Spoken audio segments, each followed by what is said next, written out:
ضروریات کے تحت ملاقات وغیرہ کے اوقات متعین کر لیے جائیں، اور جو اس کے عادی نہیں ہیں ان کے لیے ہو سکتا ہے شروع میں کچھ دشواری پیش آئے، پھر جب عادت پڑ جائے گی تو اس کی برکتیں خود بخود ظاہر ہونا شروع ہو جائے گی انشاءاللہ الکریم۔ پیارے اسلامی بھائیوں، ہر ایک کی مصروفیت علیحدہ علیحدہ ہوتی ہے، اس لیے ہر ایک کو چاہیے اپنے حالات مصروفیات وغیرہ کے مطابق اپنا جدول بنائے۔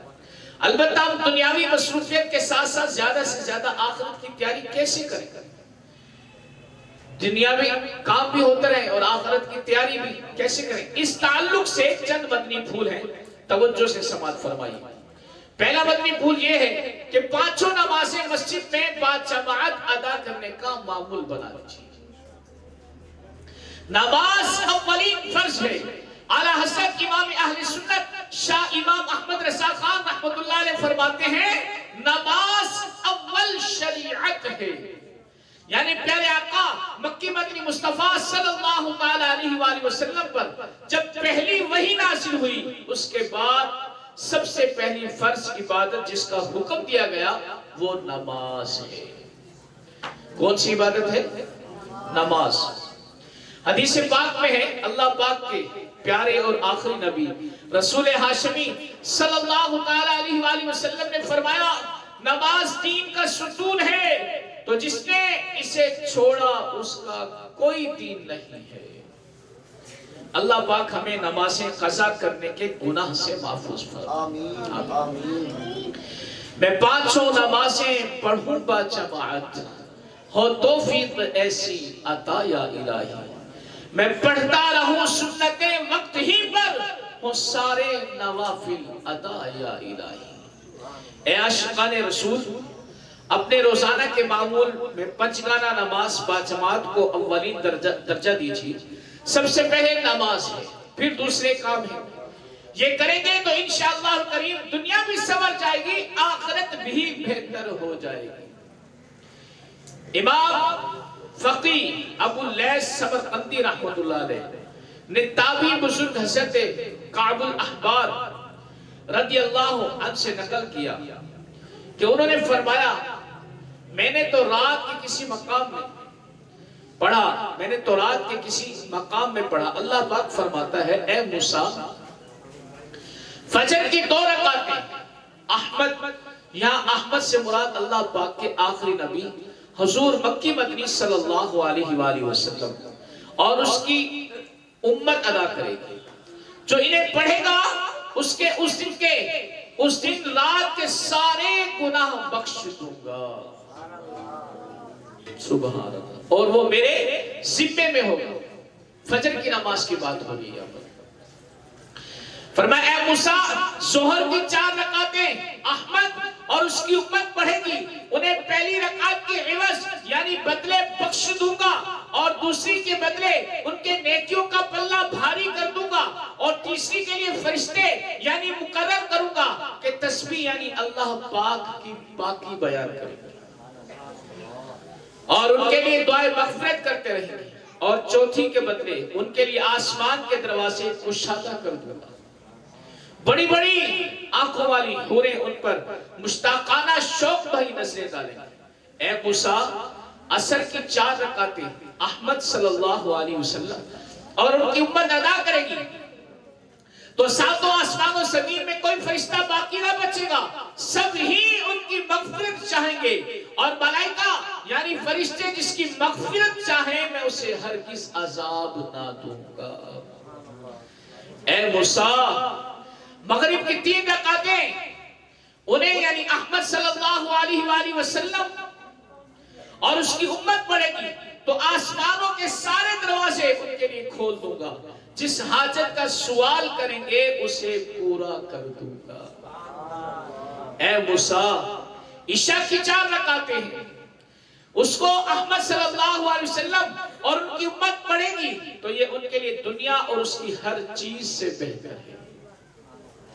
وہ انہیں گناہوں سے ایسے نکال دے گی جیسے اپنی ماں کے پیٹ سے پیدا ہوئے۔ اے موسیٰ جب احمد صلی اللہ علیہ وسلم ان کی امت وضو کریں گے تو میں ہر قطرے کے بدلے ایسی جنت عطا فرماؤں گا جس کی چوڑائی زمین و آسمان کے برابر ہوگی.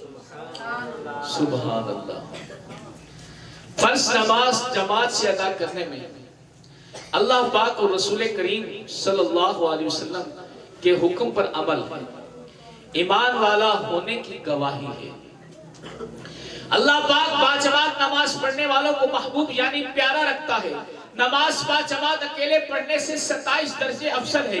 اللہ پاک اور اس کے فرشتے باجماعت نماز پڑھنے والوں پر درود بھیجتے ہیں. باجماعت عشاء کی نماز پڑھنا گویا آدھی رات قیام یعنی عبادت کرنا ہے.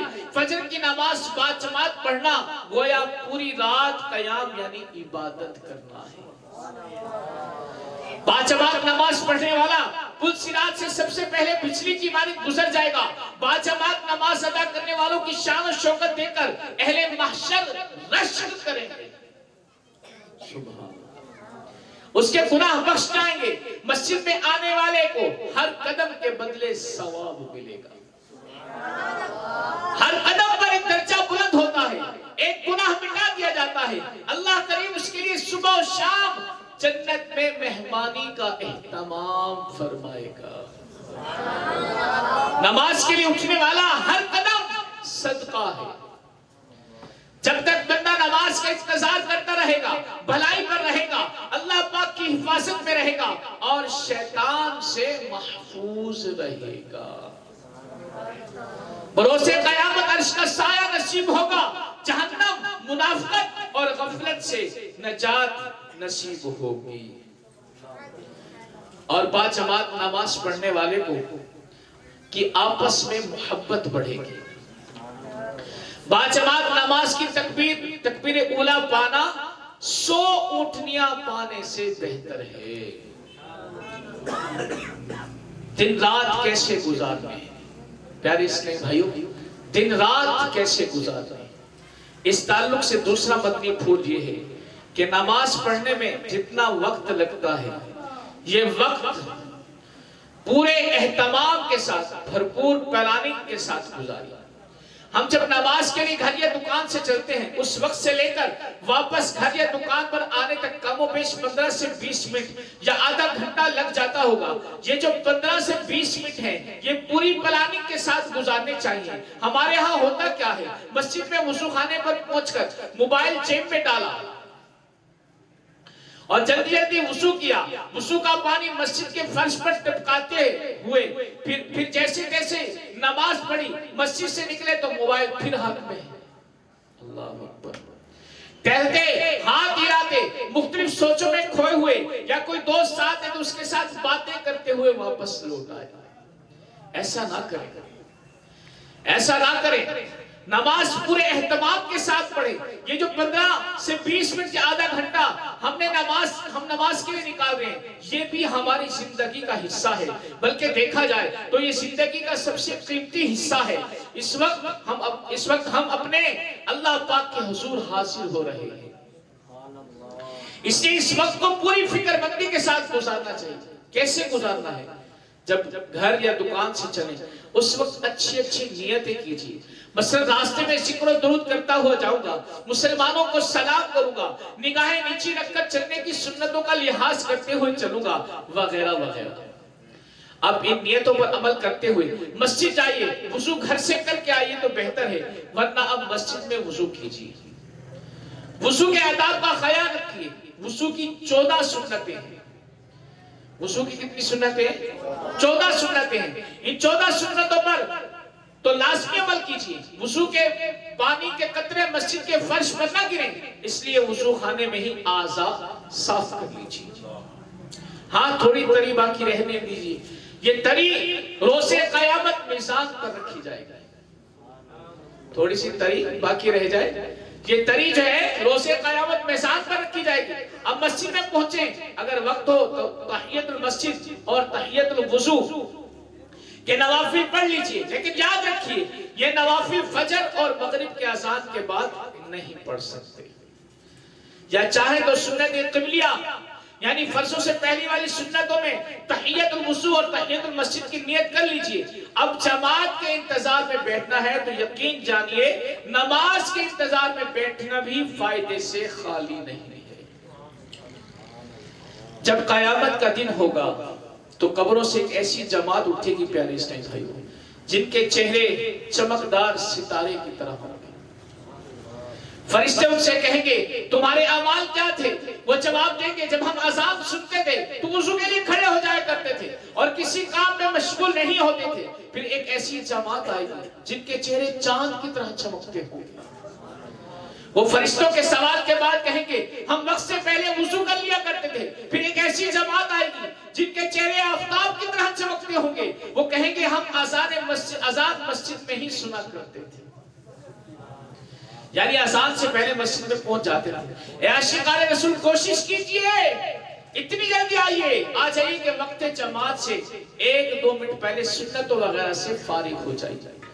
ایک آدھا منٹ آنکھ بند کر کے کچھ دیر غور و فکر کیجئے. اصل میں ہم مختلف کاموں میں مصروف ہوتے ہیں. یوں ہی اٹھ کر نماز کے لیے چل پڑتے ہیں, راستے میں باتیں کرتے ہیں, مختلف چیزوں کو دیکھتے ہوئے مسجد میں آئے. یہ سب کچھ ہمارے ذہن میں ہوتا ہے. ہم آتے ہی نماز شروع کر دیتے ہیں تو یہ سب کچھ ہمارے ذہن میں چل رہا ہوتا ہے. ان سوچوں کی دماغ سے ہٹانا چاہیے. جیسا 1-8 منٹ بیٹھ کر آنکھ بند کر کے قبر و آخرت کا حشر, پل صراط, میزان وغیرہ کا تصور باندھیں. اب جماعت کا وقت ہو گیا.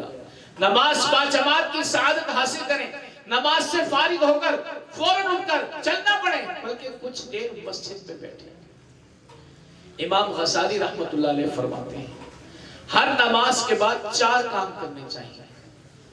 ہر نماز کے بعد 4 کام کرنے چاہیے. نمبر 1 تلاوت کریں, نمبر 2 ذکر و اذکار کریں, نمبر 3 غور و فکر کریں, اور نمبر 4 دعا مانگیں. ذہن میں آ رہا ہوگا یہ 4 کام کرنے میں تو کافی وقت لگ جائے گا. جی ہاں, اگر آپ کے پاس فرصت ہے تو وقت لگائیں, اور اگر وقت کم ہے تو بھی مشکل نہیں. یہ چاروں کام 5 منٹ میں بھی کیے جا سکتے ہیں. مثلا صرف 3 آیات کی تلاوت کر لیں. اس طرح تلاوت کرنے میں شاید 1 منٹ لگے گا. مختصر وظیفہ پڑھ لیں, تسبیح فاطمہ پڑھ لیں, یا جو بھی آپ کے پیر صاحب کی طرف سے عطا کردہ اوراد و وظائف 1 سے 1.5 منٹ میں وہ پڑھ لیں. پھر صرف 1 منٹ کے لیے آنکھ بند کر کے قبر و آخرت, موت, روز قیامت اٹھنے, بارگاہ الہی میں حاضر ہونے کا تصور مانگیے. آخر میں دعا مانگ لیجیے. یوں یہ چاروں کام انشاءاللہ الکریم 5 منٹ میں پورے ہو جائیں گے.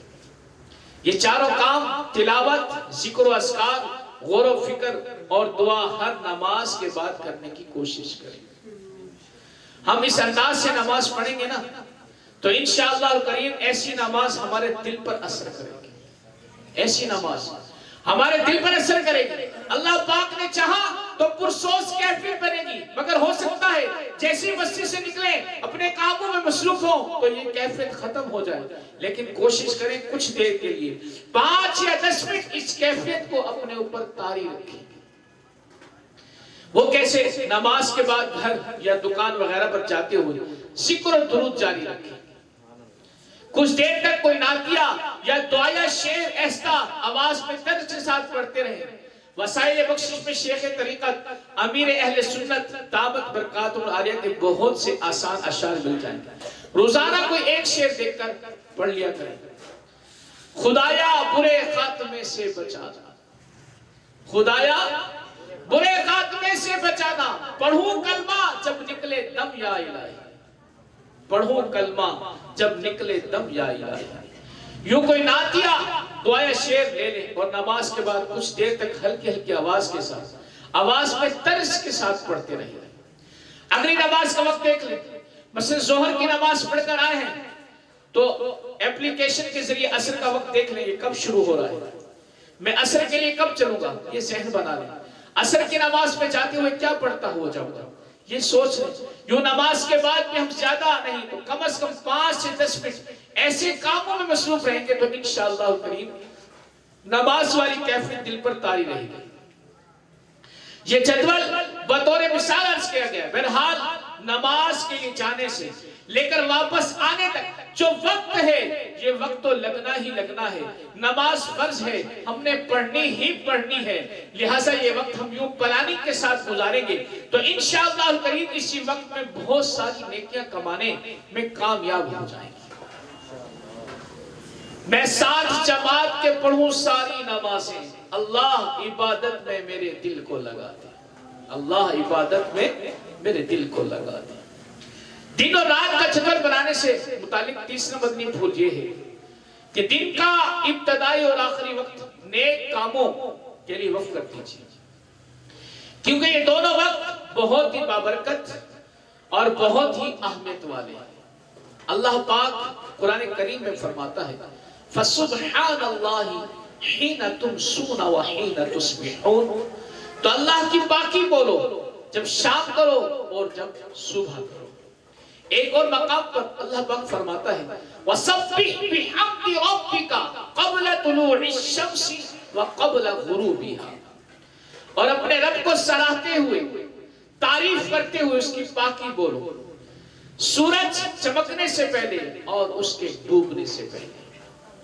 اسی طرح 13واں پارہ سورہ رات میں اللہ پاک ارشاد فرماتا ہے لَهُ مُعَقِّبَاتٌ مِّن بَيْنِ يَدَيْهِ وَمِنْ خَلْفِهِ يَحْفَظُونَهُ مِنْ أَمْرِ اللَّهِ. آدمی کے لیے بدلی والے فرشتے ہیں اور اس کے آگے اور پیچھے بحکم خدا اس کی حفاظت کرتے ہیں. تفسیر سراج الجنان میں اس آیت کریمہ کے تحت جمہور مفسرین کے نزدیک ان فرشتوں سے دن اور رات میں حفاظت کرنے والے فرشتے مراد ہیں. انہیں بدل بدل کر باری باری آنے والا اس لیے کہا گیا کہ جب رات کے فرشتے آتے ہیں تو دن کے فرشتے چلے جاتے ہیں, اور دن کے فرشتے آتے ہیں تو رات کے فرشتے چلے جاتے ہیں. فرشتوں کی یہ تبدیلی فجر اور عصر کی نماز کے وقت ہوتی ہے, اور جو لوگ یہ دونوں نمازیں ادا کرتے ہیں انہیں یہ فائدہ حاصل ہو جاتا ہے کہ فرشتوں کی تبدیلی کے وقت وہ حالت نماز میں ہوتے ہیں. سبحان اللہ, سبحان اللہ. حضرت ابو ہریرہ رضی اللہ تعالیٰ عنہ سے روایت ہے پیارے آقا مدینے والے مصطفیٰ صلی اللہ علیہ وآلہ وسلم نے فرمایا رات اور دن کے فرشتے تم میں باری باری آتے رہتے ہیں اور نماز فجر اور نماز عصر میں اکٹھے ہوتے ہیں, پھر جب تمہارے پاس آئے وہ اوپر چڑھ جاتے ہیں تو ان کا رب ان سے پوچھتا ہے, حالانکہ انہیں خوب جانتا ہے کہ تم نے میرے بندوں کو کس حال میں چھوڑا. فرشتے عرض کرتے ہیں ہم نے انہیں چھوڑا تو وہ نماز پڑھ رہے تھے, اور جب ہم ان کے پاس گئے تب بھی وہ نماز پڑھ رہے تھے. سبحان اللہ. اذان سنیں, اس کا جواب